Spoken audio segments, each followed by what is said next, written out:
Buenas tardes, noches, días, la hora que sea en la que nos estés viendo.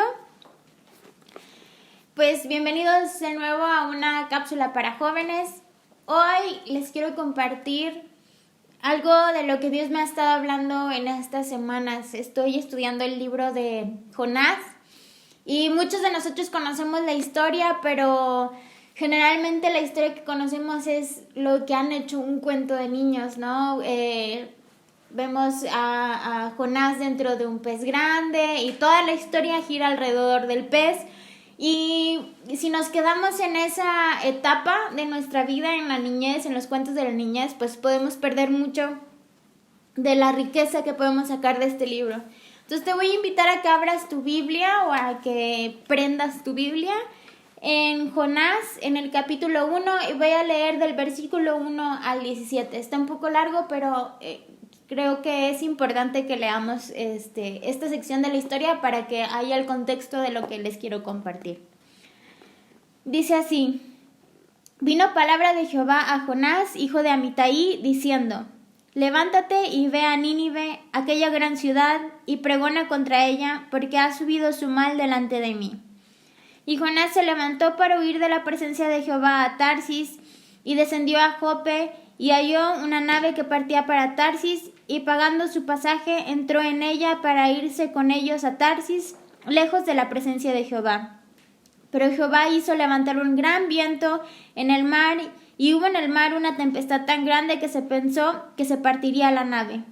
Y los marineros tuvieron miedo, y cada uno clamaba a su Dios, y echaron a la mar los enseres que había en la nave, para descargar de ellos. Pero Jonás había bajado al interior de la nave, y se había echado a dormir. Y el patrón de la nave se le acercó y le dijo: ¿Qué tienes, dormilón? Levántate y clama a tu Dios, quizá él tendrá compasión de nosotros y no pereceremos. Y dijeron cada uno a sus compañeros: Venid y echemos suertes para que sepamos por causa de quién nos ha venido este mal. Y echaron suertes, y la suerte cayó sobre Jonás. Entonces le dijeron ellos: Decláranos ahora por qué nos ha venido este mal. ¿Qué oficio tienes y de dónde vienes? ¿Cuál es tu tierra y de qué pueblo eres? Y él le respondió: Soy hebreo y temo a Jehová, Dios de los cielos, que hizo el mar y la tierra. Y aquellos hombres temieron en sobremanera y le dijeron: ¿Por qué has hecho esto? Porque ellos sabían que huía de la presencia de Jehová, pues él se los había declarado. Y le dijeron: ¿Qué haremos contigo para que el mar se nos aquiete? Porque el mar se había embravecido más y más. Y le respondió: Tomadme y echadme al mar, y el mar se os aquietará, porque yo sé que por mi causa ha venido esta gran tempestad sobre vosotros. Y aquellos hombres trabajaron para hacer volver la nave a la tierra, mas no pudieron, porque el mar se iba embraveciendo más y más contra ellos. Entonces clamaron a Jehová y dijeron: Te rogamos ahora, Jehová, que no perezcamos nosotros por la vida de este hombre, ni pongas sobre nosotros la sangre inocente, porque tú, Jehová, has hecho como has querido. Y tomaron a Jonás y lo echaron al mar, y el mar se aquietó de su furor. Y temieron aquellos hombres a Jehová con gran temor, y ofrecieron sacrificio a Jehová, e hicieron votos. Pero Jehová tenía preparado un gran pez que tragase a Jonás, y estuvo Jonás en el vientre del pez 3 días y 3 noches. Bueno, esta es una sección pequeña de la historia de Jonás. Es un poco más amplia de lo que leímos, pero en esta sección quería que nos enfocáramos en la parte de la obediencia. ¿Qué está sucediendo allí con Jonás?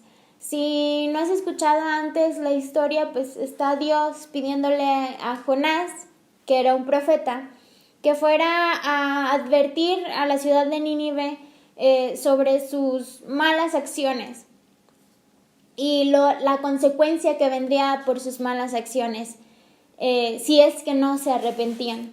Entonces Jonás, una de las razones por las que creemos que no quiere ir a Nínive es porque tiene miedo.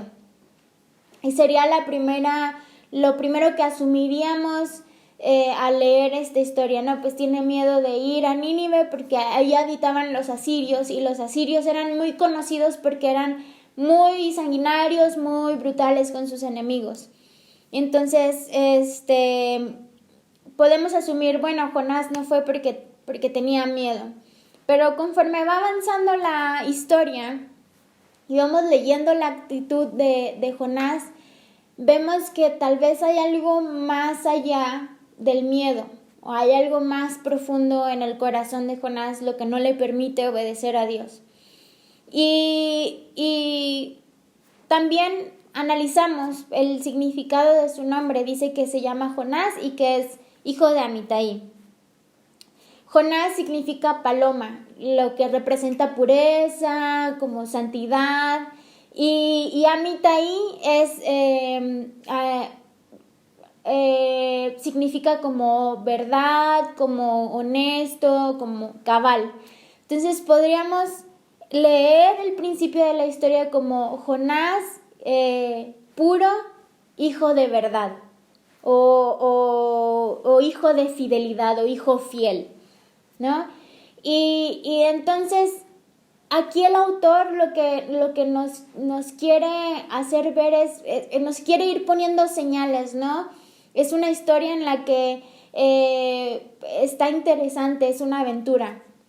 Entonces, Jonás, paloma, puro, hijo de verdad, es alguien que no representa a alguien puro y que no está siendo fiel al llamado, ¿no? En su intento de huir, Jonás se sube a una barca que lo va a llevar a Tarsis. Nínive, si vemos un mapa, está en el este y Tarsis está en el oeste. Y Tarsis era el último puerto que era conocido por el hombre en ese momento, antes de que se terminara la tierra, ¿no? Lo conocido que había en la tierra. Entonces Jonás estaba tratando de irse hasta lo más lejano que podía para alejarse de la presencia de Dios. Pero hay algo muy chistoso porque en el versículo, ahorita les digo, en el versículo 9, después de que echan suertes y cae en Jonás el señalamiento de que es el culpable de que estén en medio de esa tormenta y que estén pasando por esa circunstancia. Le preguntan a Jonás, bueno, pues ¿quién eras? ¿A qué te dedicas? ¿De dónde vienes? Y él les dice, yo soy hebreo y temo a Jehová. Y esta parte de la historia se supone que sea chistosa para nosotros cuando la estamos leyendo, porque pues te pones a pensar, no creo que temas a Jehová, pues estás huyendo, ¿no? Y es gracioso también porque ya les había él explicado, podemos tomar como referencia eso, que ya les había él explicado que estaba huyendo de la presencia de Jehová. Pero como él está dentro de un pueblo que es politeísta, pues cada quien tiene su Dios y pues Jehová pues ha de ser su Dios personal, ¿no? No lo tomaron con la seriedad que debían de tomarlo, pero más adelante vemos que entra tanto el temor en ellos que reconocen que Jehová es alguien poderoso. Jonás aparte les dice que teme a Jehová, quien creó, que dice el mar y la tierra. Otra cosa que nos debe de parecer muy chistosa en la historia es, está en un barco que va en el mar para huir de Dios, que creó el mar y la tierra. Entonces es ilógico, ¿no? La línea de pensamiento de Jonás es ilógica. Entonces vemos todas esas contradicciones en el carácter de Jonás a lo que dice ser. Y todo eso que estuve leyendo, analizando, pensando, meditando sobre la historia de Jonás, me llevó a algunas conclusiones. Una es la falta de obediencia de Jonás. Cuando nosotros nos encontramos con Cristo, cuando una persona se encuentra con Cristo, se encuentra con dos opciones, ¿no? Seguir a Cristo y el plan de vida que tiene Él, o rechazarlo.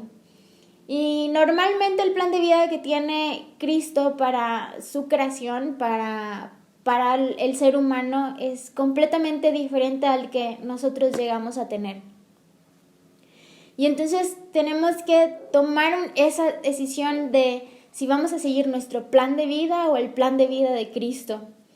Y también nos topamos con una decisión importante. ¿Vamos a representarle a Él o nos vamos a representar a nosotros mismos?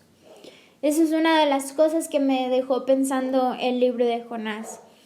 Otra de las cosas que me dejó pensando el libro de Jonás es en la apatía espiritual o en el piloto automático en el que podemos llegar a caer. Jonás era un profeta, lo que nos dice que era alguien muy cercano a Dios. En el Antiguo Testamento Dios solo se comunicaba con un tipo de personas y ese era los profetas.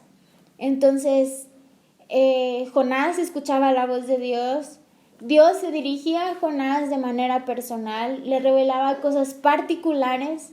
Entonces Jonás, siendo profeta, pues ya se sabía su rol a la perfección, ya sabía qué tenía que hacer, ya sabía que le llegaba un mensaje de Dios y lo mandaba a algún lugar y él viajaba a ese lugar y daba la profecía y listo. Esa era su chamba, ¿no? Ese era su servicio.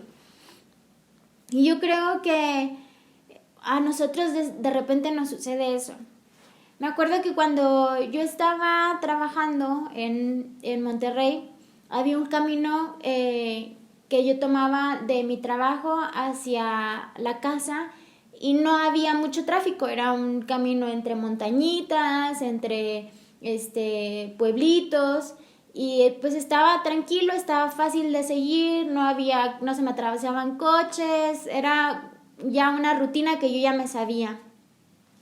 Era una rutina que me sabía tanto que llegó el momento en el que yo me subía al coche saliendo de mi trabajo y para cuando acordaba ya estaba entrando a la cochera de mi casa. Y yo no sé si a ti te ha pasado que hay una actividad que ya te la sabes tanto de memoria que te pasa de noche. O sea, ya no te das cuenta las cosas, ya lo haces de una manera mecánica porque tu cuerpo y tu cerebro ya se sabe la actividad. Entonces ya para cuando acuerdas ya hiciste lo que tenías que hacer. Y creo que espiritualmente nos llega a pasar si tenemos algún rol en específico en la iglesia o si servimos de alguna manera particular en la iglesia y ya tenemos muchos años sirviendo en ese ministerio en particular, nos llega a suceder que no sabemos tan de memoria esa rutina del ministerio que puede ser que lo hagamos de manera robótica. Ya no necesitamos pensar al respecto, ya no analizamos lo que decimos o lo que hacemos. Y eso fue una de las cosas que le sucedió a Jonás. Cayó en una apatía espiritual, en una rutina. Incluso llegó a pensar que Dios lo necesitaba a él para hacer la chamba.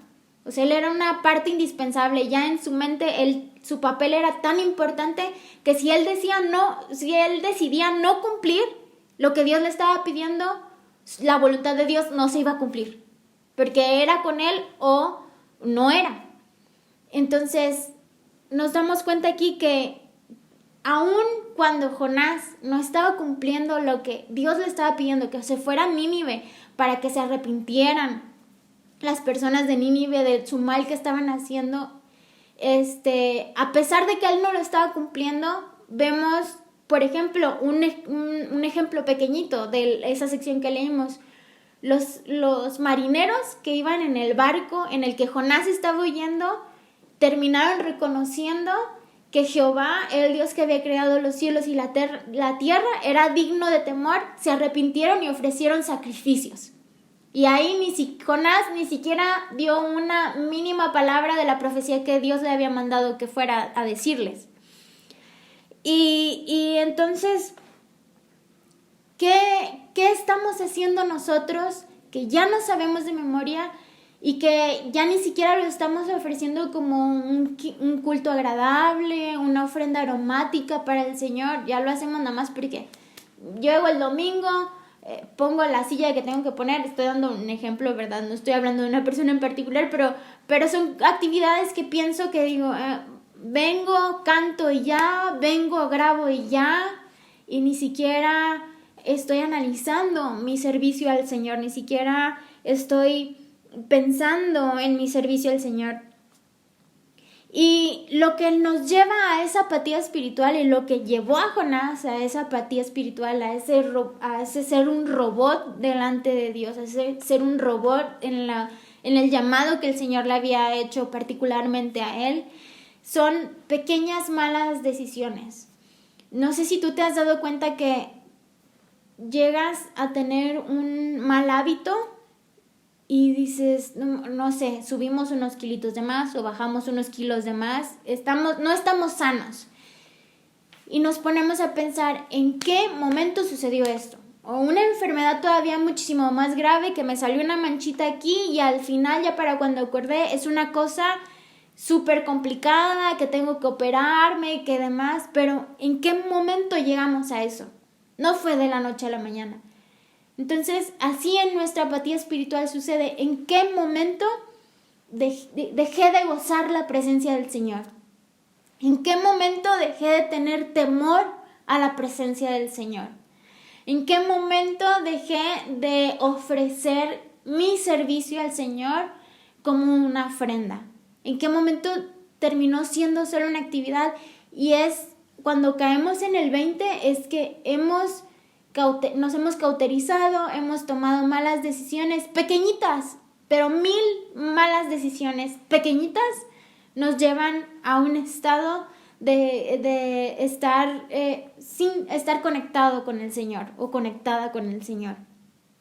Todo esto que estuve analizando de lo que sucede con Jonás, incluso si seguimos leyendo la historia, podemos ver que todavía les dice, los marineros le dicen, ¿no?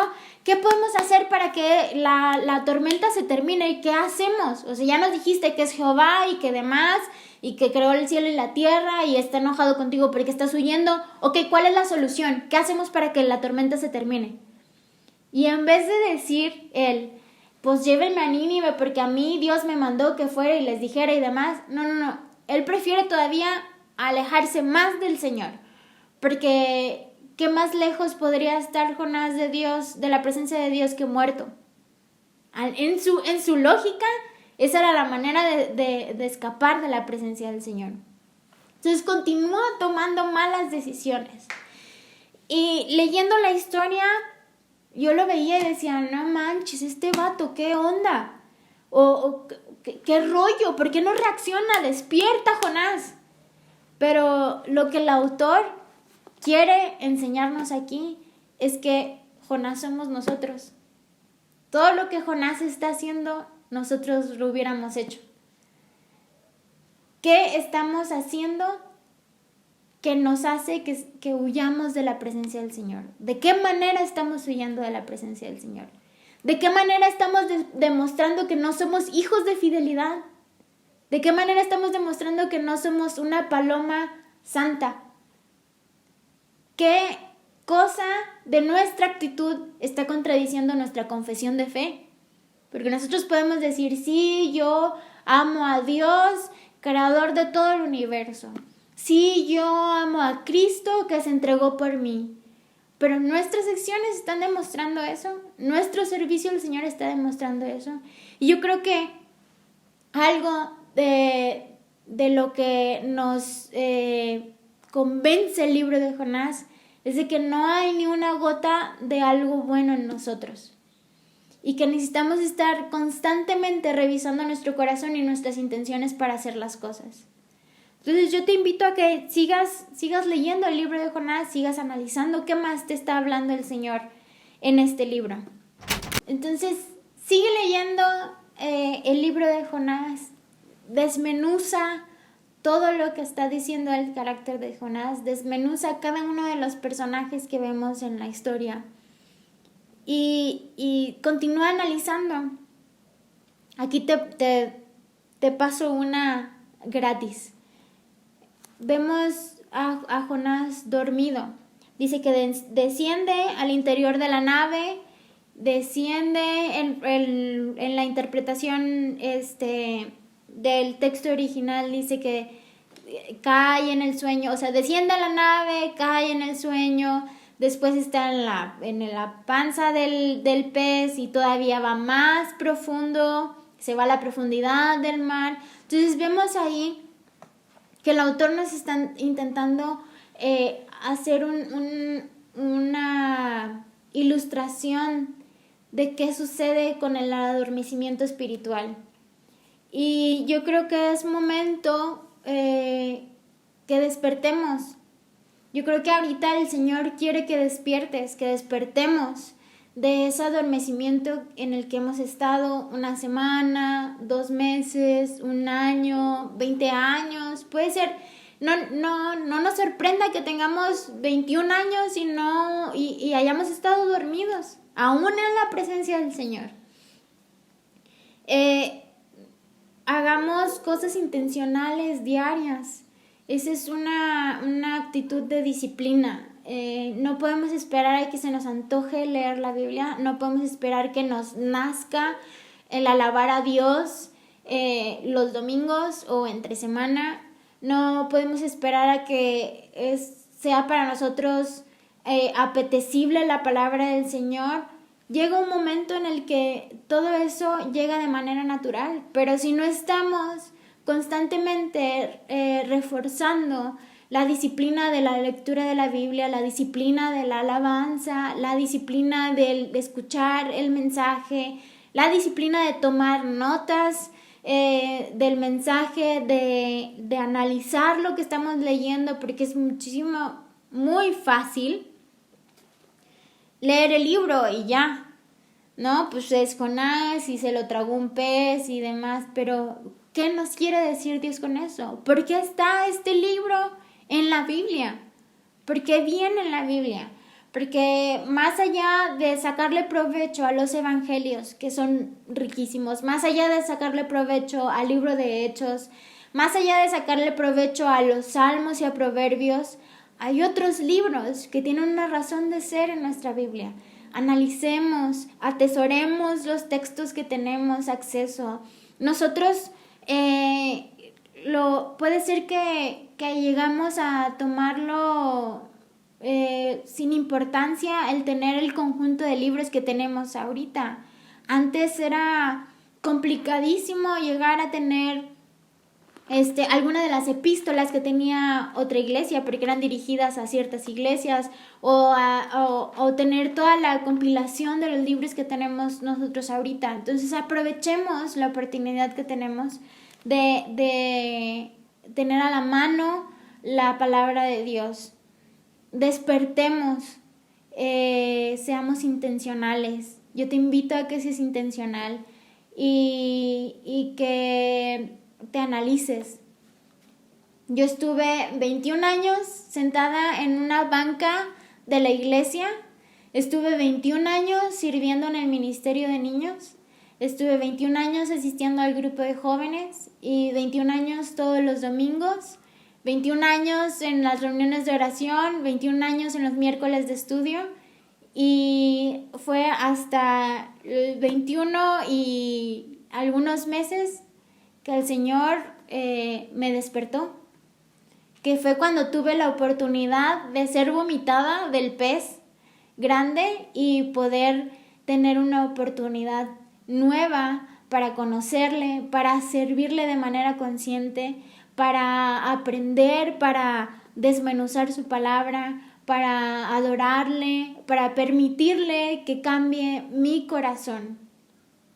Así como Jonás, que tuvo muchísimas oportunidades para arrepentirse y seguir el llamado de Dios, así nosotros una y otra vez, y yo te puedo dar como testimonio, una y otra vez el Señor me estuvo llamando hasta que mis ojos fueron abiertos.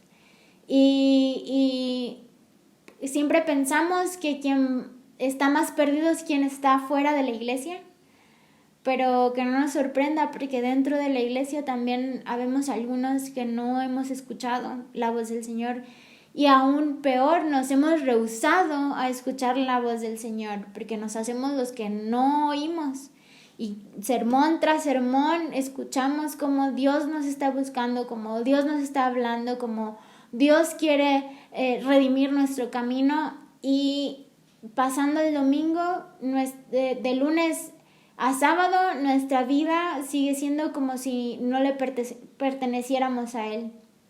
Entonces, toma esto como una señal. Si estabas esperando una señal para despertar, si estabas esperando una señal para seguir la voluntad de Dios, es esta.